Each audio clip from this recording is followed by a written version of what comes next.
جشن شہید کربلا، جشن شہید کربلا، حضرت علامہ مولانا ہاشم کانپوری صاحب، حضرت علامہ مولانا ہاشم کانپوری صاحب، نعرہ تکبیر، نعرہ رسالت۔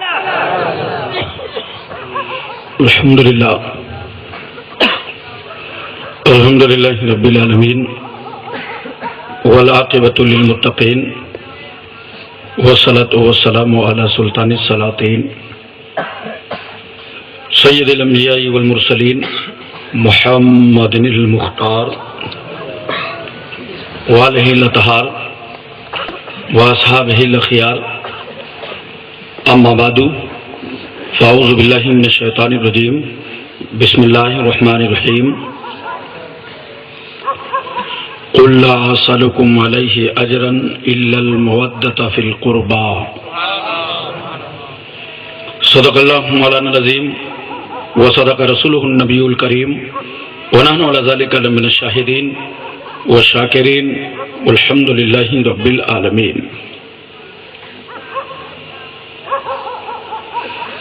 اسٹیج پر تشریف فرما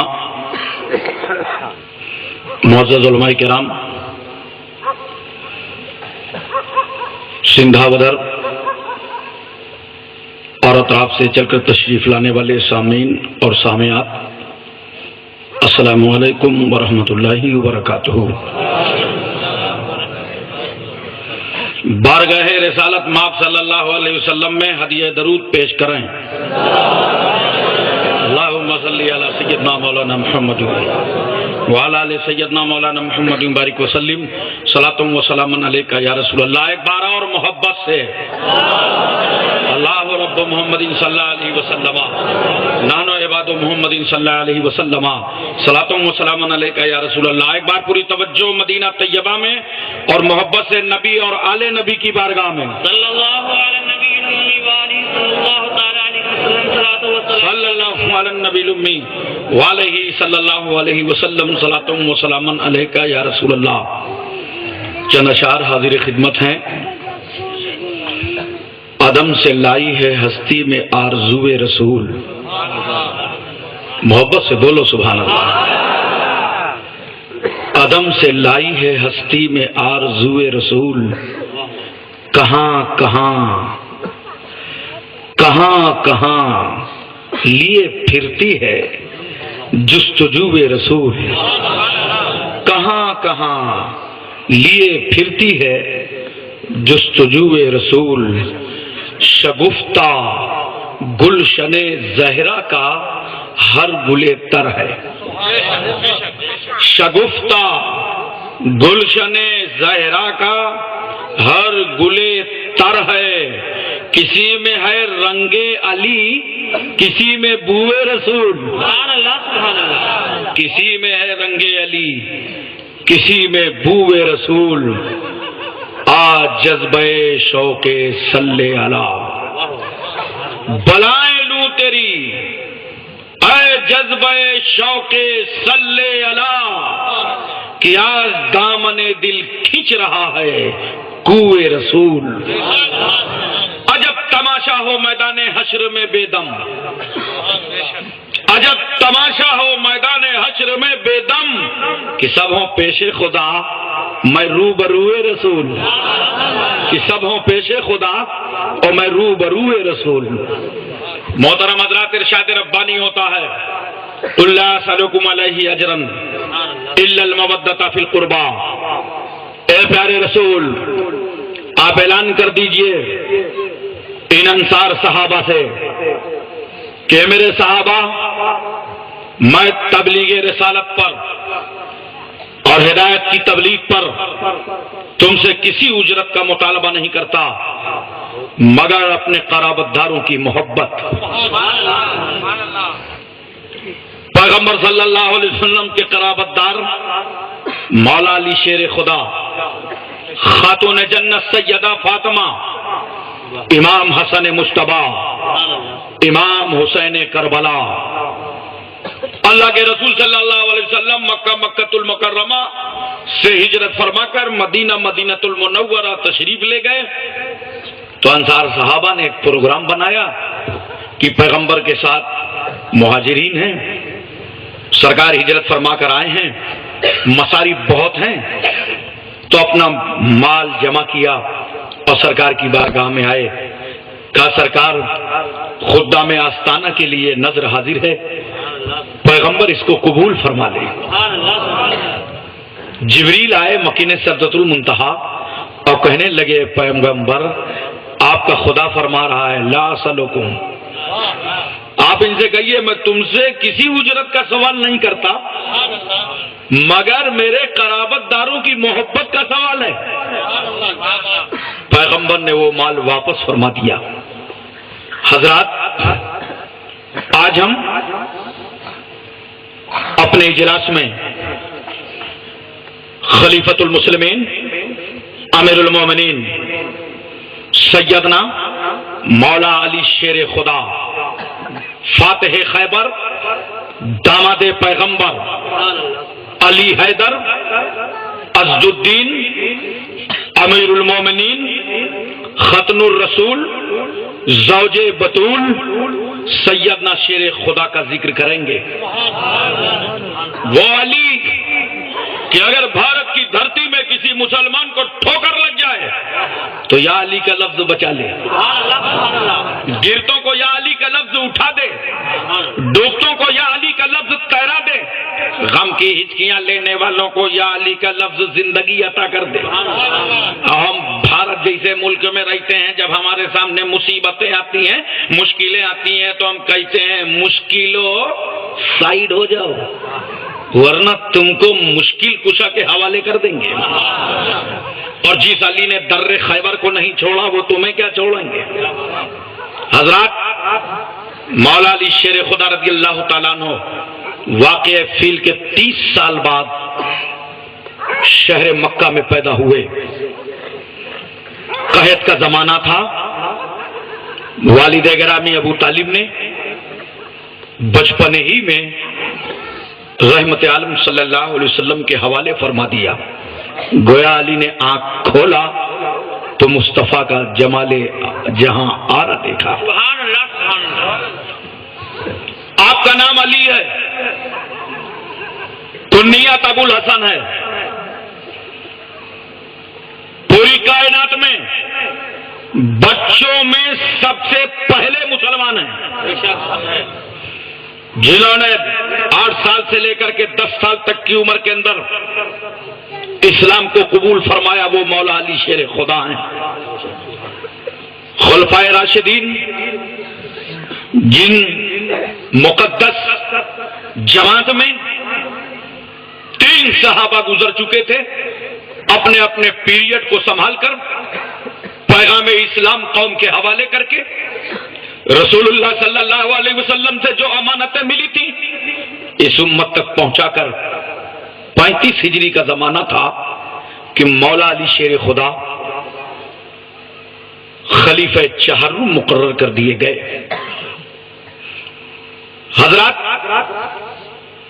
حضرت علی رضی اللہ تعالیٰ عنہ کو اللہ نے ایسا علم عطا فرمایا تھا، اتنی معلومات کے مالک تھے کہ پیغمبر خود کہہ رہے ہیں انا مدینۃ العلم وعلی بابھا، میں علم کا شہر ہوں اور علی اس کے دروازہ.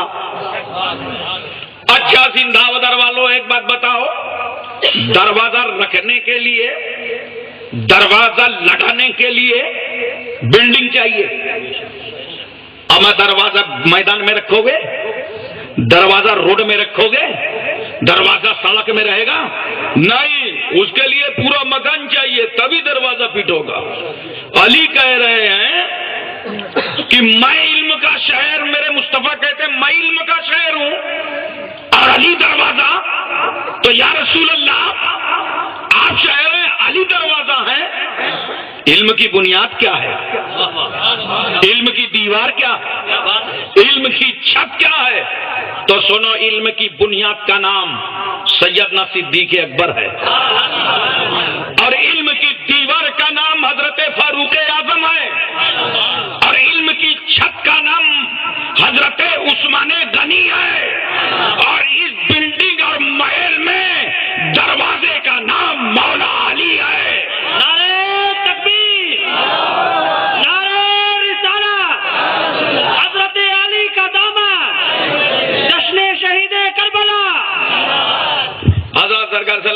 نے جب یہ بات بتا دی، امت کو سمجھا دیا، تو حضرت علی بہت ظریف الطبع تھے، بڑی ظریفانہ طبیعت تھی.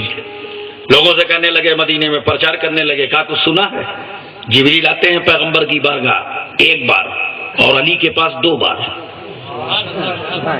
یہ بات دھیرے دھیرے پیغمبر صلی اللہ علیہ وسلم تک پہنچی. نبی نے فرمایا، کیوں علی، تم نے ایسا کہا ہے کہ سرکار کے پاس 1 بار آتے ہیں، میرے پاس 2 بار. کہا سرکار ہم نے کہاں کہا ہے؟ پیغمبر یہ تو آپ ہی نے فرمایا ہے. میں علم کا شہر ہوں، علی دروازہ ہے، تو جو شہر میں داخل ہوگا جب آئے گا تو دروازے سے، اور جب واپسی ہوگی تو دروازے سے. حضرات وہ کمال کا علم اللہ نے عطا فرمایا تھا شیر خدا کو. اللہ اکبر. مزہ فرماتے تھے تو علم روشن ہوتا تھا.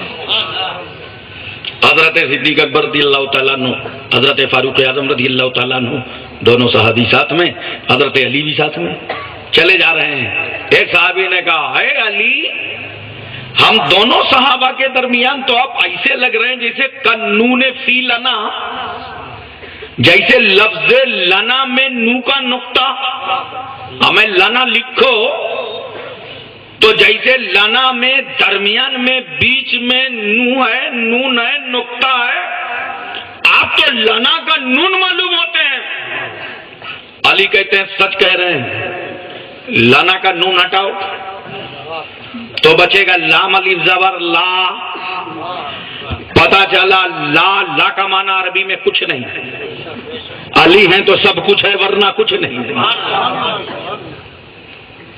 ایک بار کھجورے تناول فرما رہے تھے، سرکار صلی اللہ علیہ وسلم بھی تشریف فرما، تو اتنے میں صحابہ کرام کھجورے کھاتے تھے، گٹلی نکلتی تھی، حضرت علی کی طرف نیچے کھسکا دیتے تھے. اس کے بعد سرکار نے فرمایا، میرے صحابہ کتنی کھجوریں کس نے کھائیں؟ کہا سرکار جس کے سامنے جتنی زیادہ گٹھلی اس نے اتنی زیادہ کھایا. نبی فرماتے کیوں علی؟ علی مسکرا کے کہتے ہیں سرکار ہم نے گٹھلی نکال کے کھایا ہے اور لوگوں نے اس کا اہتمام نہیں کیا ہے. ہمیں یار ایک بار تو ایک یہودی آ گیا تھا، یہ بڑی بدترین قوم، اور کہنے لگا علی آپ کے علم کی بہت شہرت سنا ہے، بڑا چرچا سنا ہے آپ کے علم کا، اور آپ کہتے ہو قرآن میں ہر شے کا بیان ہے، ہر چیز کا ذکر ملتا ہے. یقیناً قرآن میں ہر چیز کا بیان ہے. قرآن ایک سمندر ہے، جتنا گہرا گوتا لگاؤ گے اتنی موتیاں باہر آئیں گی. ہر قرآن میں سب کچھ ہے. اچھا آپ کی داڑھی قرآن میں ہے؟ حضرت علی کی داڑھی بہت گھنی ہوئی تھی اور اس یہودی کی داڑھی میں ٹھڈی میں تھوڑے سے بال تھے. کہا اگر قرآن میں ہر چیز کا ذکر ہے تو اپنی داڑھی دکھاؤ، میری داڑھی دکھاؤ. تمہاری داڑھی کہاں پہ ہے قرآن میں؟ میری داڑھی کہاں پہ ہے قرآن میں؟ علی مسکرا کے فرماتے ہیں قرآن پڑھ کے دیکھو یہ بھی ہے. زور سے بولو سبحان اللہ. ارے یہ بھی ہے، تم بھول رہے ہو. اللہ تعالیٰ ارشاد فرماتا ہے والبلد الطیب یخرج نباتہ باذن ربہ والذی خبث لا یخرج الا نکدا. علی فرماتے ہیں دیکھو جو زمین اچھی ہوتی ہے، سبزہ زار ہوتی ہے، اس پر کھیتی اچھی آتی ہے، اور جو بنجر زمین ہو اس پر بمشکل تمام تھوڑا سا. اب کاشتکاروں کا علاقہ ہے، سمجھ گئے. جتنی اچھی کھیتیاں ہیں دیکھو کتنا اچھا موسم اور کتنی اچھی فصل ہوتی ہے، اور جہاں کی کھیتی اچھی نہ ہو، بنجر ہو، اوسر ہو، پاپڑ ہو، وہاں بمشکل تھوڑا بہت نکلتا ہے. علی کہتے ہیں اللہ نے تو فرمایا ہے کہ جو اچھی زمین ہے وہاں فصل اچھی ہوتی ہے، ہریالی اور سبزہ آتا ہے، اور جو بری جگہ ہے، بنجر ہے، بمشکل تمام تھوڑا بہت نکلتا ہے.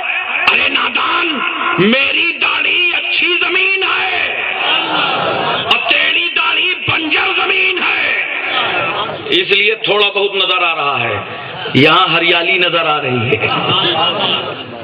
حضرات آپ غور فرمائیں ذرا سا، یہیں تک نہیں، مولا علی شیر خدا رضی اللہ تعالیٰ عنہ نے اپنے زمانے اقدس میں ایسے انقلاب آفری فیصلے فرما دیے ہیں، زمانہ تنگ ہو گیا ہے۔ علی سے ایک فیصلہ ایسا ہوا ہے کہ ہم اور آپ سن کر تو جگہ چھوڑ کے باہر بڑھ جائیں، ہمیں ایسا فیصلہ کون کرے گا؟ لڑکا ایک، عورت دو، بیٹا ایک، ماں دو۔ ایک کہہ رہی ہے میرا بیٹا ہے، دوسری کہہ رہی میرا بیٹا ہے۔ جھگڑا بڑھتے بڑھتے لوگوں نے کہا چلو مولا علی شیر خدا کے پاس چلتے ہیں اور علی سے چل کے فیصلہ کرا لیتے ہیں۔ حضرت علی کے پاس یہ آیا مقدمہ، ایک عورت کہتی ہے میرا بیٹا ہے، دوسری عورت کہتی ہے میرا بیٹا ہے۔ حضرت علی نے دونوں کی بات سننے کے بعد ارشاد فرمایا ایک آرا لاؤ۔ لوگوں نے کہا حضور آرا؟ کہا ہاں، اس لڑکے کے 2 ٹکڑے کیے جائیں گے اور آدھے آدھے دونوں کو دے دو۔ جیسا ہی آرا منگایا گیا تو جس کا سگا بیٹا تھا، حقیقی بیٹا تھا، جس نے اپنی چھاتی کا دودھ پلایا تھا، جس نے بیٹے کی پیدائش میں اپنے وجود کو خطرے میں ڈالا تھا، اس نے دربار علی میں کہا شیر خدا مجھے بیٹا نہیں چاہیے، مجھے بیٹا نہیں چاہیے، یہ عورت دعویٰ کر رہی اسے دے دو مگر بیٹے کے 2 ٹکڑے مت کرو۔ اور جس کا تھا ہی نہیں اس پہ کیا فرق پڑتا؟ وہ اطمینان سے کھڑی تھی، کوئی بات نہیں، 2 ہو جائیں تب بھی کوئی بات نہیں۔ حضرت علی سمجھ گئے۔ اس کے بعد مولا علی شیر خدا فرماتے ہیں تمہیں عدالت علوی میں جھوٹ بولنے پر غیرت نہیں آتی، حیا اور شرم نہیں محسوس ہوتی؟ آخر کار اس عورت نے اقرار کیا کہ میرا بیٹا نہیں ہے، میں نے جھوٹا دعویٰ کیا تھا، بیٹا اسی کا ہے جس نے آرا چلانے سے روکا تھا۔ محترم حضرت علی رضی اللہ تعالیٰ عنہ کی وہ عظمتیں، اللہ اکبر، بڑی پیاری بات مجھے یاد آ گئی، محبت سے بولو سبحان اللہ، پیار سے بولو سبحان اللہ۔ حضرت علی رضی اللہ تعالیٰ عنہ کی وہ ذات گرامی ہے، کوفہ پوری طریقے سے جانتا ہے، اہل کوفہ کو مولا علی کے اختیارات معلوم۔ وہ تو رسوائے زمانہ لوگ تھے جو دریائے فرات پر پہرا لگا کر علی کی اولادوں تک پانی نہیں پہنچنے دینا چاہتے تھے، ورنہ تاریخ اچھی طرح بتاتی ہے کہ ایک زمانہ وہ آیا تھا کہ دریائے فرات پر طغیانی تیز ہو گئی تھی، پانی پر پانی ابال مار رہا تھا، تو بہت سارے کوفے کے لوگ مولا علی شیر خدا کے پاس آئے، کہا سرکار بارش تیز ہے، طغیانی تیز ہے، پانی بڑھتا چلا جا رہا ہے، ہماری فصلیں تباہ ہو رہی ہیں، کھیتیاں برباد ہو رہی ہیں۔ علی فرماتے ہیں چاہتے کیا ہو؟ کہا دعا فرما دیں، کرم فرما دیں، دریائے فرات کی طغیانی کمزور پڑ جائے تاکہ ہماری کھیتیوں کا غلہ واپس ہمارے مکانوں میں آ سکے۔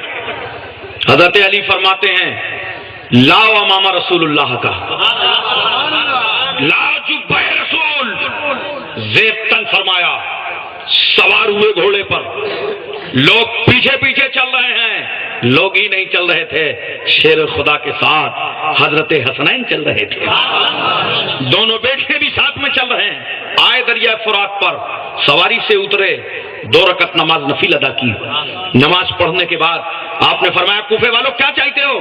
کیا اس کی طغیانی دیکھیے، اسے کمزور کر دیجئے۔ شیر خدا نے ہاتھ کا اشارہ فرمایا تو 1 فٹ دریا نیچے چلا گیا۔ علی فرماتے اب کیا چاہتے ہو؟ کہا حضور اور کم کیجئے۔ آپ نے دوبارہ توجہ فرمائی، 1 فٹ پھر چلا گیا، کہا اور کیا چاہتے ہو؟ کہا اور کم کیجئے۔ حضرت علی نے کرم فرمایا، 3 فٹ دریا نیچے چلا گیا۔ کہاں ہیں وہ لوگ جو علی کی اولادوں کو مجبور سمجھ رہے تھے کربلا میں، بے بس سمجھ رہے تھے کربلا میں؟ ارے سنو، باپ کے ہاتھوں میں پانی کا اختیار دیکھو، اگر مرضی ہو جائے تو پانی اپنی طغیانی کمزور کر دے۔ میں تو کہتا ہوں شیر خدا کا بیٹا حسین اگر کربلا میں ٹھوکر مارتا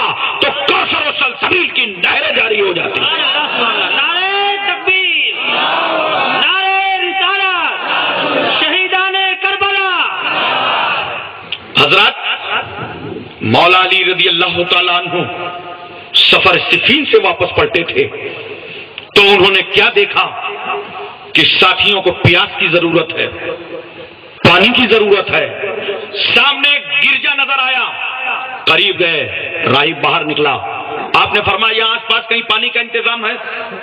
کہا نہیں، پانی کا انتظام تو نہیں ہے، 6 میل کے فاصلے پر جانا پڑے گا۔ حضرت علی نے سنا 6 میل جاتے جاتے یہ ساتھیوں کی پیاس کا عالم کیا ہوگا؟ ابے پانی کی دھمکی دینے والوں، علی کے گھرانے کو دھمکی مت دو۔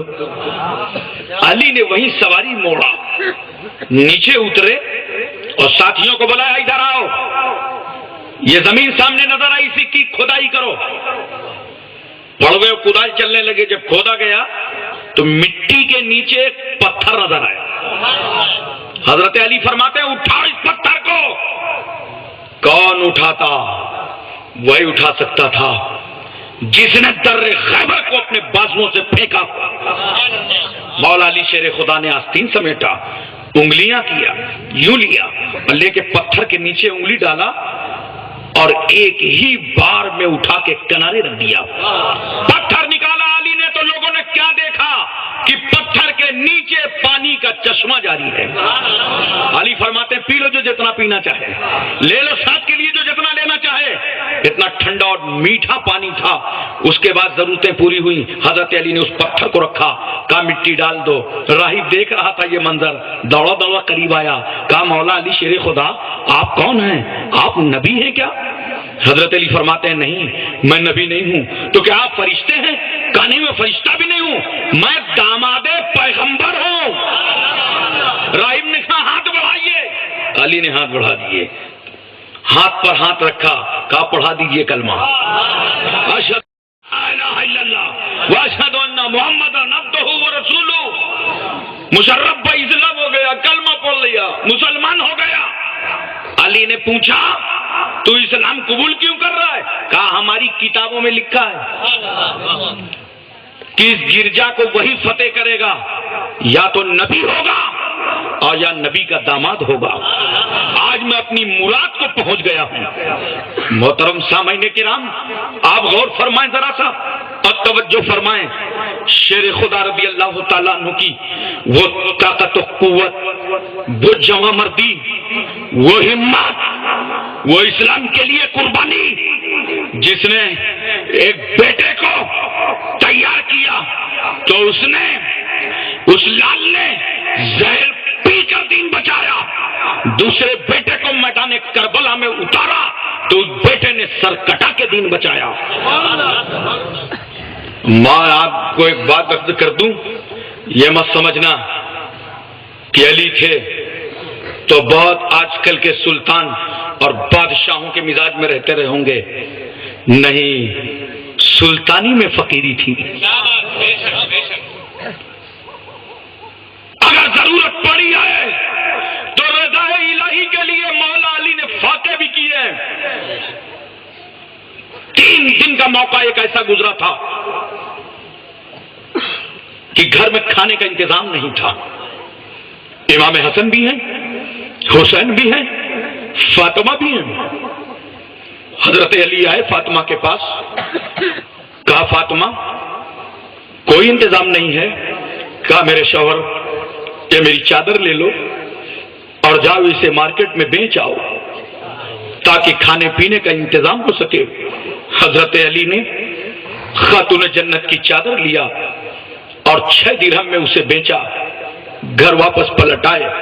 سندھا ودر والوں، گجرات والوں، مجھے محبت سے بتاؤ، 6 درہم لانے کے بعد اب علی کو گھر میں کھانے کا انتظام کرنا تھا، علی کو گھر کا سامان لانا تھا، مگر قربان جاؤ علی کی سخاوت پر، علی کی غربا نوازی پر۔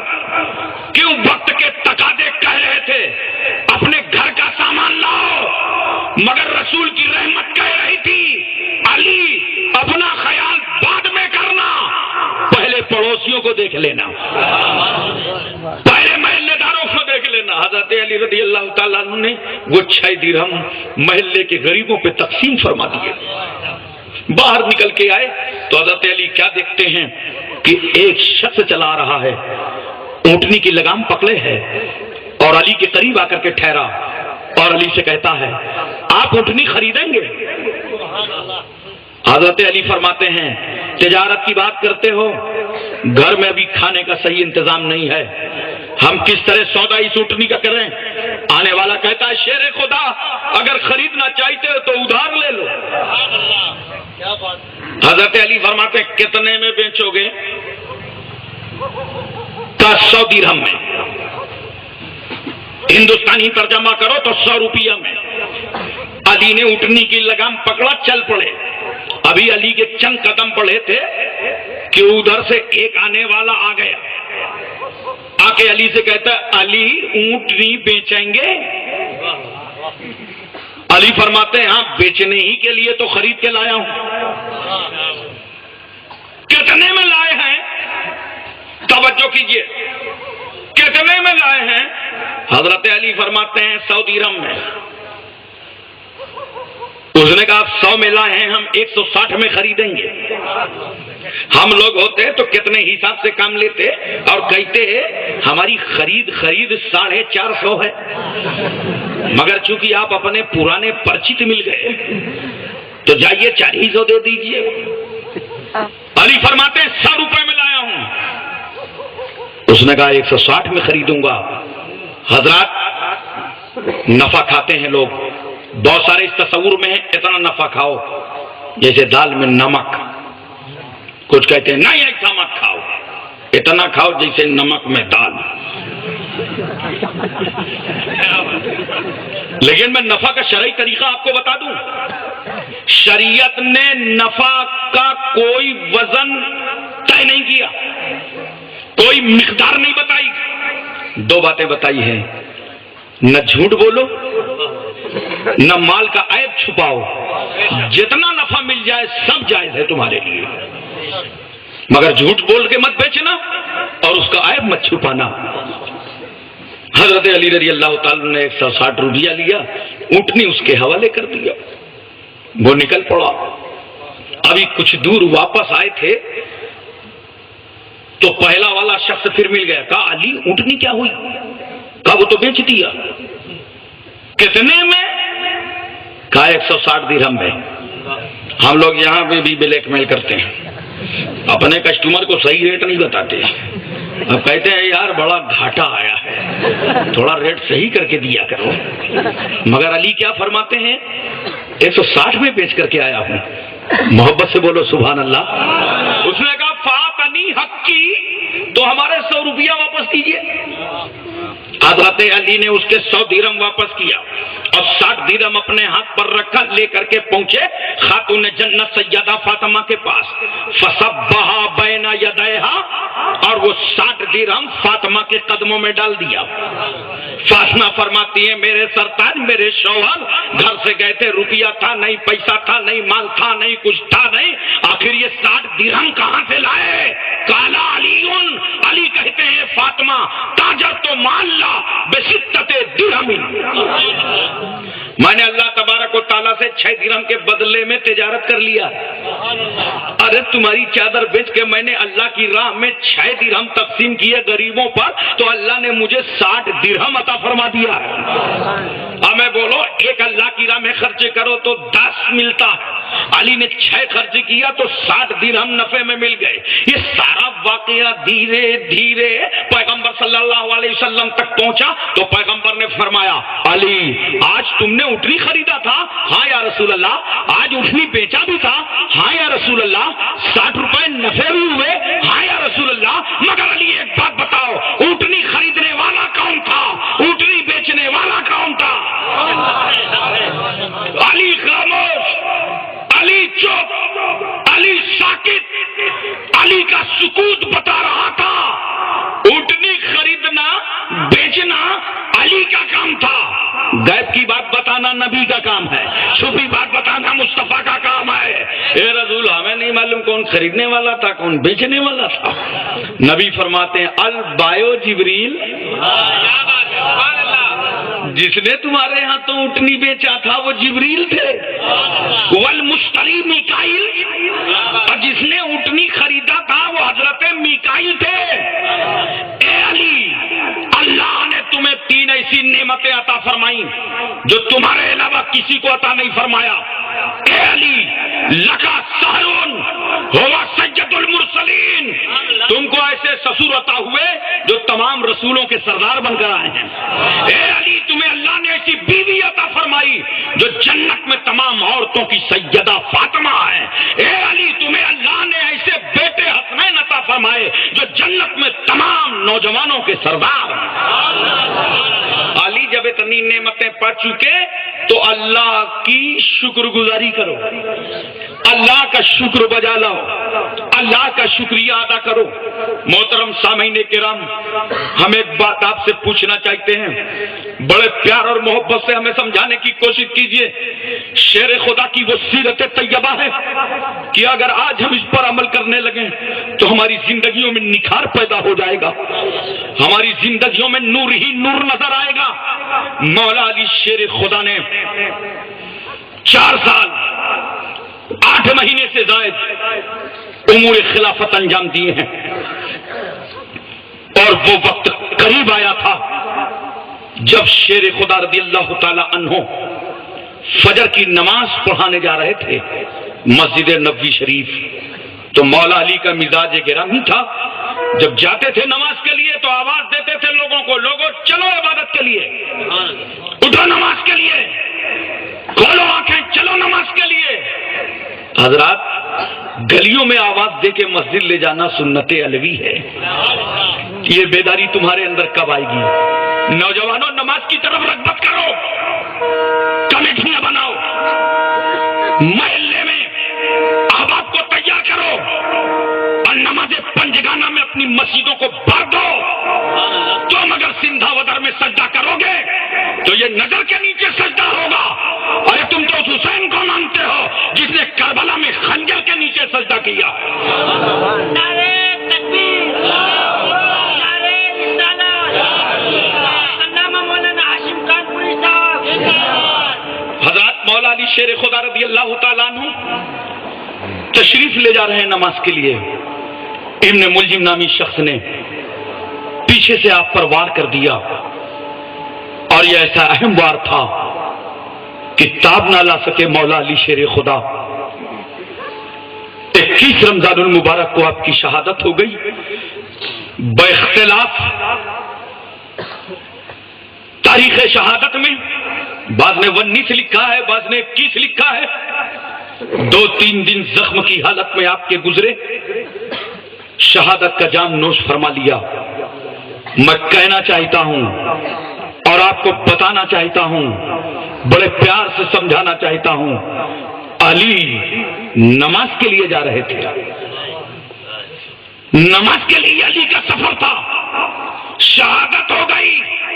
علی نے راہ نماز کے سفر میں شہادت کا جام نوش کر کے زمانے کو بتا دیا کہ نمازیوں کا علی ہے, ساجدوں کا علی ہے, عابدوں کا علی ہے, زاہدوں کا علی ہے.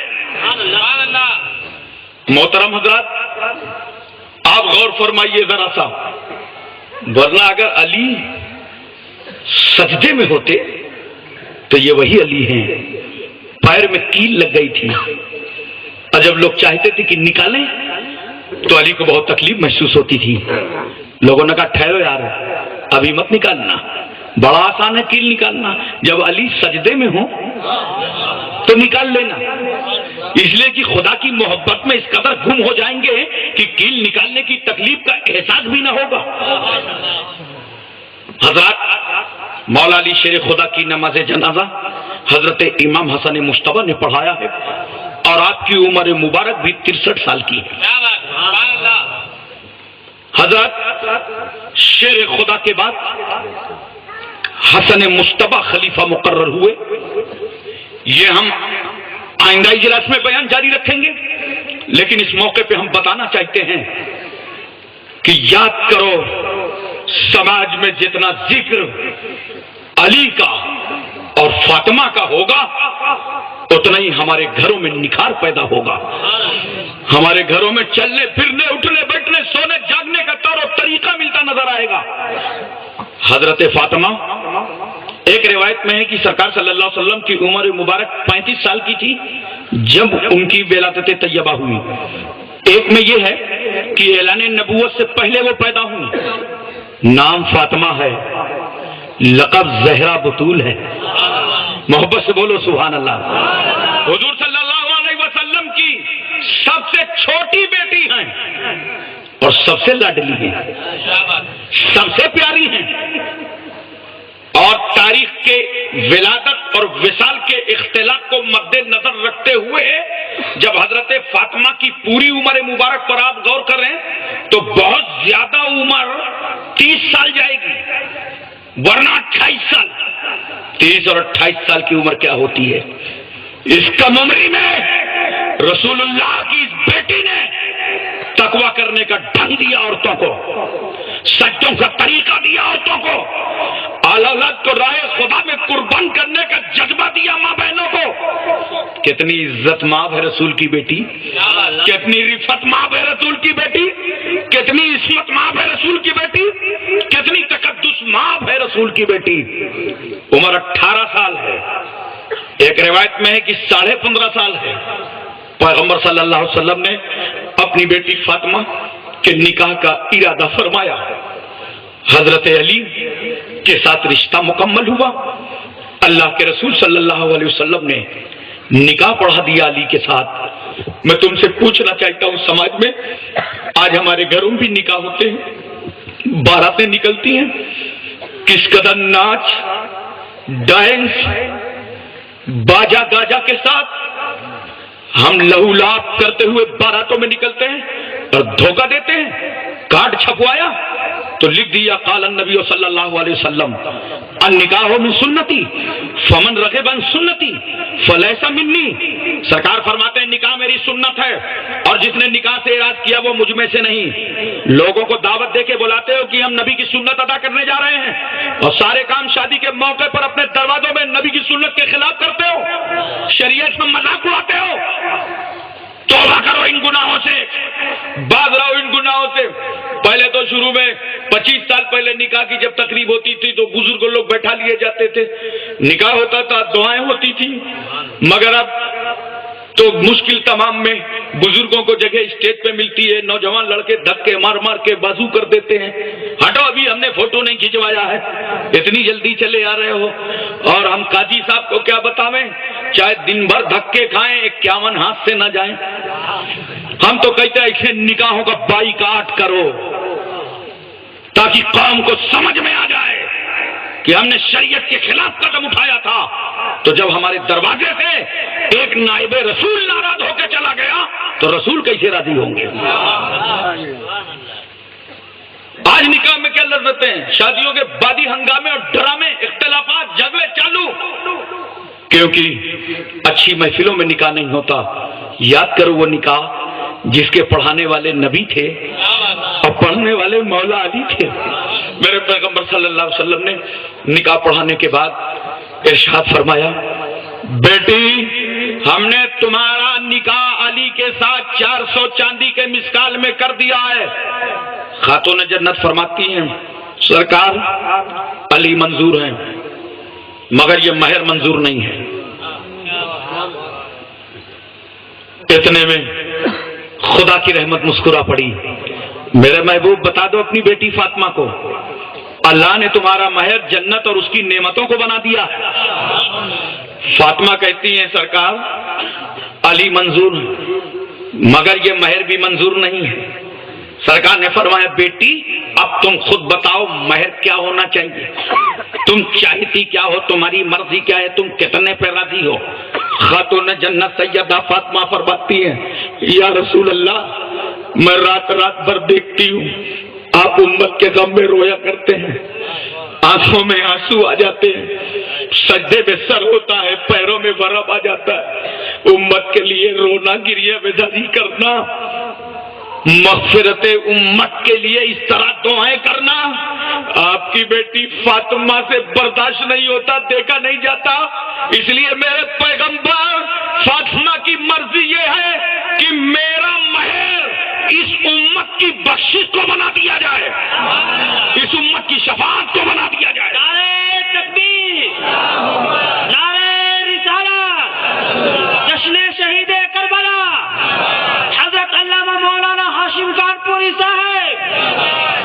محترم حضرات،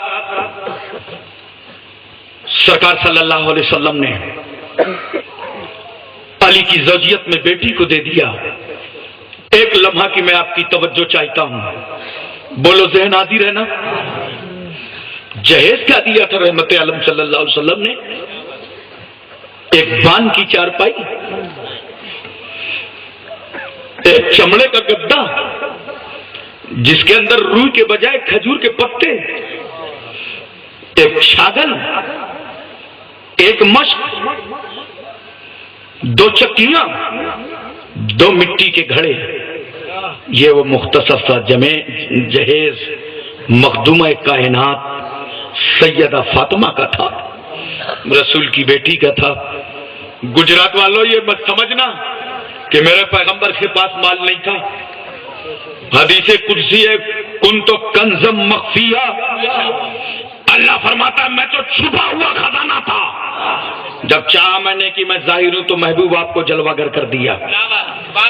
سارے خزانے کی کنجیاں رسول کے پاس، میرا پیغمبر باغ فدق کا مالک تھا، رسول اپنی بیٹی کو کچھ بھی دے دیتے، کتنا بھی نواز دیتے، مگر یہ مختصر سا جہیز پیغمبر نے دے کر اپنی امت کی غریب بیٹیوں کو سماج میں جینے کا شعور عطا فرمایا۔ اے ملت کی بیٹی، اگر باپ غریب ہو، ماں غریب ہو، مفلسی انگڑائیاں لے رہی ہو، غربت تیرے دروازے پر دستخط دے رہی ہو، نکاح کرنے کے بعد تمہارا باپ، تمہاری ماں، تمہارا خاندان تمہیں بہت بھاری بھرکم جہیز نہ دے سکے، معمولی سا جہیز دے رہا تو مایوس مت ہونا، اس جہیز کو لے کر کے سمجھ جانا، کچھ ہو یا نہ ہو سنت فاطمہ ادا ہو گئی ہے۔ محترم حضرات، آپ غور فرمائیں، یہی تک نہیں، سرکار صلی اللہ علیہ وسلم نے جس وقت اپنی بیٹی کا نکاح فرمایا تھا تو علی کے پاس ذاتی کوئی مکان نہیں تھا۔ میں آپ کی توجہ چاہتا ہوں، آج ہم رشتہ کرنے میں کتنی بڑی بڑی بلڈنگیں ڈھونڈتے ہیں، لڑکے کو دیکھا کرو نیک ہے کہ نہیں، شریعت کے مطابق چلتا ہے کہ نہیں، اللہ رسول کا فرما بردار ہے کہ نہیں۔ شادی کرنے کے بعد اس گھر میں خوشحالی آ جائے گی۔ تم یقین کرنا، اگر مفلسی کی زندگی گزار رہے ہو تو نکاح کر کے دیکھو، تمہارے گھروں میں رحمتیں برسنے لگیں گی، اس لیے کہ اب تنہا تیرے مقدر سے آنگن میں نہیں آئے گا، تیری بیوی بھی اپنی تقدیر لائی ہے، تمہارا گھر بھر جائے گا۔ سرکار نے حضرت علی کو اپنے پاس رکھا تھا، کوئی انتظام نہیں تھا، حضرت علی کا کوئی مکان نہیں تھا، اپنے ہی پاس رکھا تھا۔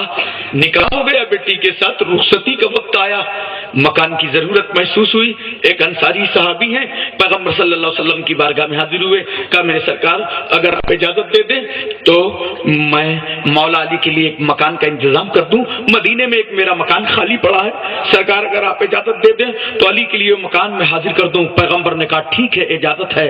وہ انصاری صحابی نے حضرت علی کے حوالے وہ مکان کر دیا۔ جناب خاتون جنت سیدہ فاطمہ رسول اعظم صلی اللہ علیہ وسلم کے کاشان اقدس سے رخصت ہو کر کے آج اس مکان میں پہنچی ہیں، اور حضرت علی رخصت کرا کر کے اپنے گھر لے گئے۔ پہنچی تھی جناب فاطمہ، مولا علی تھے اپنے مکان میں، تھوڑا لمحہ گزرا کہ دروازے پہ آ گئے رحمت للعالمین، آ گئے مصطفیٰ جان رحمت، آ گئے اللہ کا محبوب۔ پیغمبر صلی اللہ علیہ وسلم نے دستخط دیا، پوچھا علی نے کون؟ کہا میں رسول اللہ ہوں، میں محمد ابن عبداللہ ہوں۔ پیغمبر آئیے آپ کا آنا مبارک ہو۔ دروازہ کھولا خاتون جنت نے، سرکار تشریف لائے۔ پیغمبر ارشاد فرماتے ہیں لاؤ بیٹی فاطمہ ایک پیالے میں پانی لاؤ۔ پانی لا کے مصطفیٰ کے سامنے رکھا گیا۔ رسول اللہ صلی اللہ علیہ وسلم نے اپنے مقدس ہاتھ پانی پر رکھے، علی کے بازو پر چھڑکا، علی کے سینے پر ڈالا، اس کے بعد پھر پانی میں ہاتھ ڈالے پیغمبر نے، اپنی خاتون جنت پر چھڑکاؤ کیا اور فرمانے لگے میری بیٹی فاطمہ سنو، میرے خاندان میں جو سب سے بہتر شخص تھا اس کے ساتھ میں نے تمہارا نکاح کر دیا۔ میرا